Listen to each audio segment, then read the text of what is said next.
This is Clemens Ardek of Carach Angren, and you're watching The Age of Metal.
Hey everyone, this is Miguel with Dutchman. I'm here with Clemens of Carach Angren. After pretty much a couple of weeks of see you around, and well, you guys been almost 5 dates before the tour ends.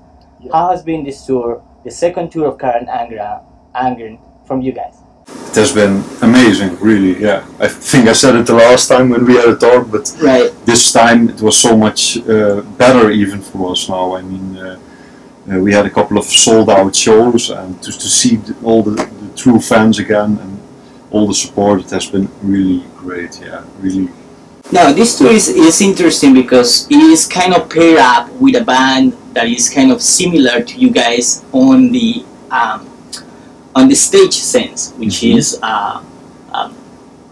Flesh God Apocalypse. Yeah. And you guys have a really strong stage presence. Do you think that helped a lot to bring the people to the shows? It being created a different dynamic for this tour?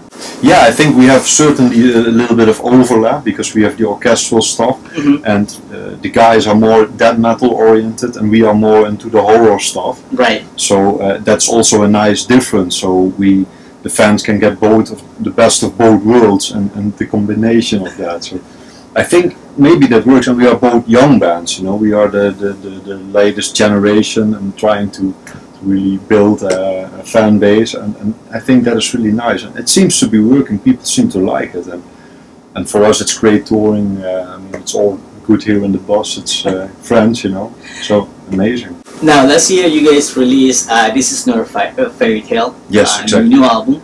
How has been the reception from the fans, and how people have responded to the album so far?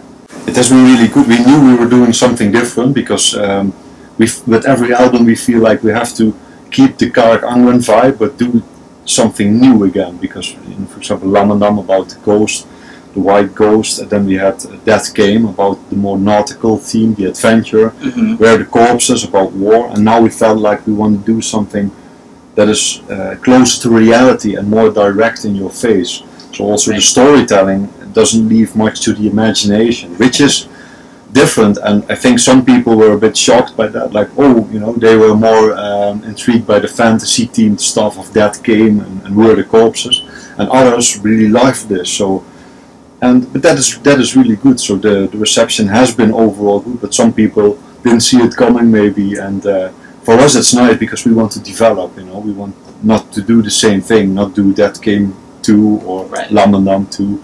We need to evolve and feel good that we are growing as musicians and persons. How was the how difficult was creating this new album?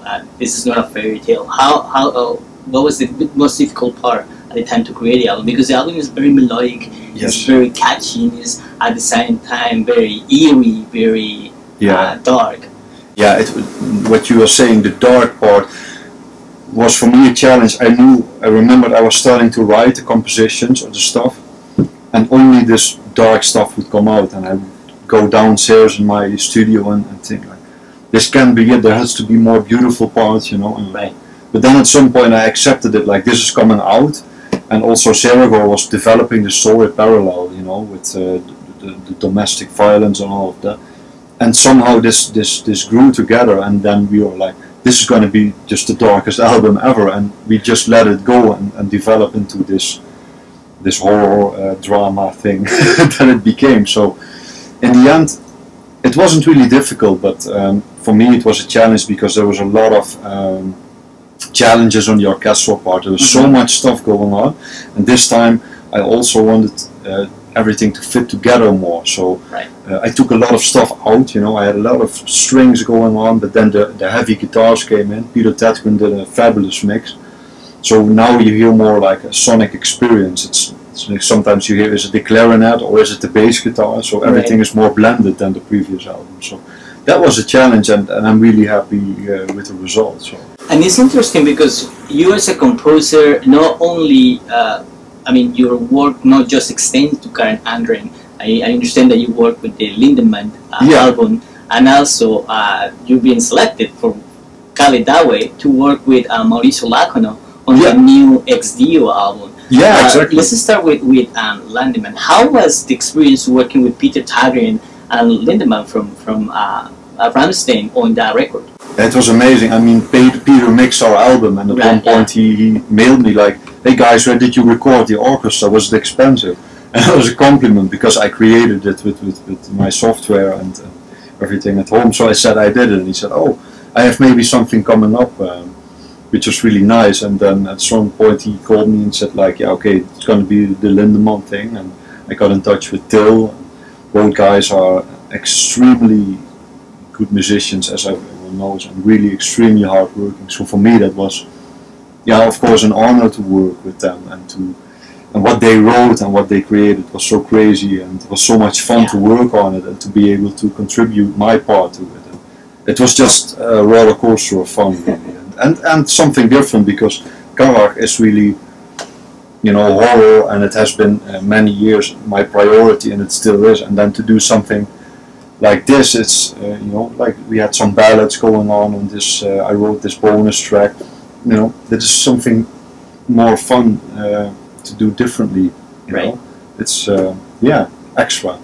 And also the collaboration with Ex-Deo, which is a more like a Roman style band. How was the approach? How do you get in touch with, or how do you get together with Mauricio Lacono? And what are the pre-ideas about this Ex-Deo record? Yeah, Mauricio, I mean, he's our manager right now, so that connection was already there. Yeah.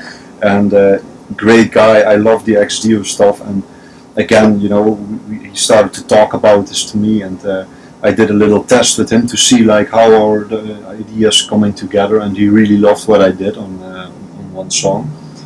And again, this is like the same stuff. I can bring my stuff in there, but it's in a different light again. You know, you have the horror from Carach Angren, then you have Lindemman with all the crazy and touchy stuff, and then now you have Ex-Deo, which is historical Roman. So it challenges me to find new ways to articulate the orchestra, and so there is not much overlap between these things. So yeah, it's really amazing.